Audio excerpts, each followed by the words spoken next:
Look at this illustration of an elephant being used to crush a person's head.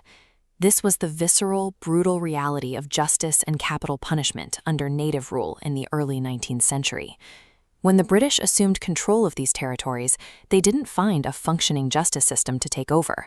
There were no written, codified laws to refer to, and standardized trials didn't exist.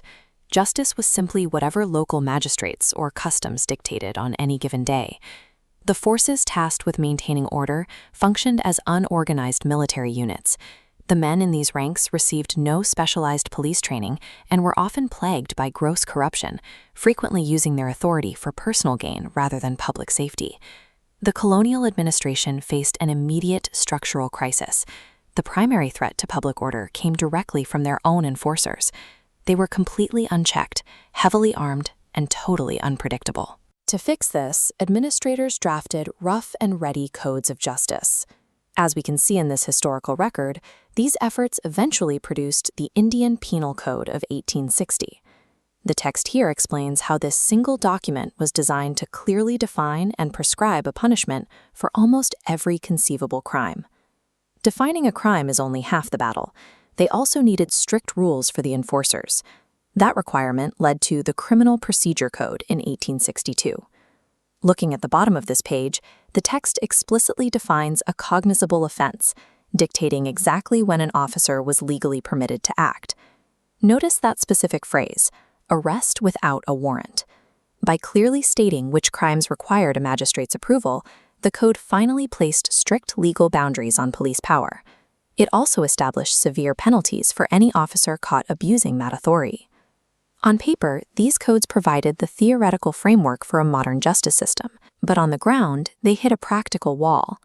The men patrolling the streets were untrained, military-minded recruits who lacked the education required to interpret or apply such a complex set of rules. The solution required an entirely new type of institution. In 1891, the government established the Provincial Police Training School inside the imposing walls of the Phillour Fort. This upgrade was forced by sheer necessity. Criminals were rapidly modernizing.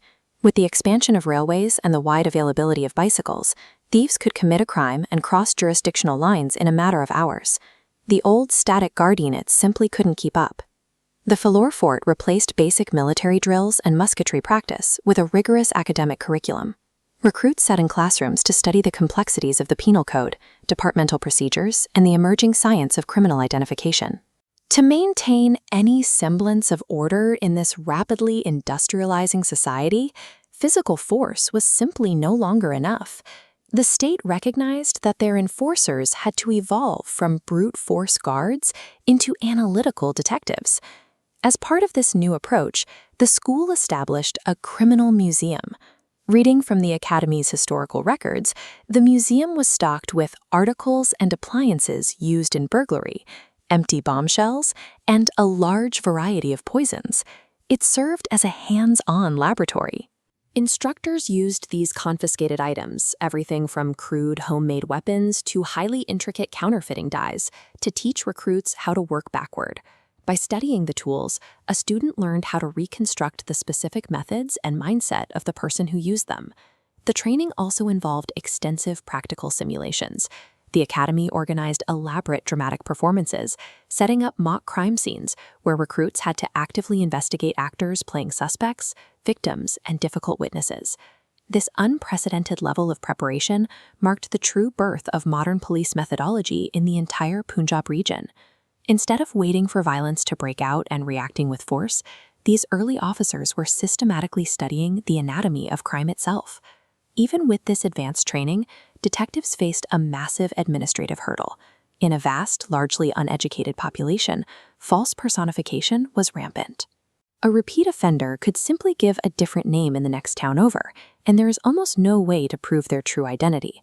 Early attempts to solve this involved taking extensive facial measurements, but those proved highly unreliable. The breakthrough arrived in 1896 with the adoption of a system developed by Sir Edward R. Henry, fingerprinting. Look at this educational poster from the era. These three men look nearly identical, but their prints tell a completely different story. The true power of Henry's system lay in its organization.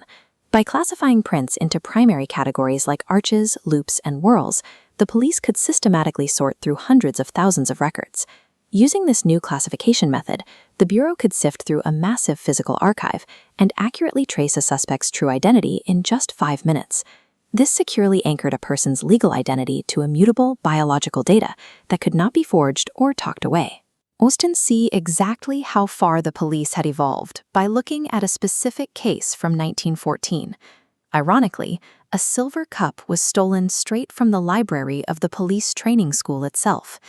The official records show a meticulous response.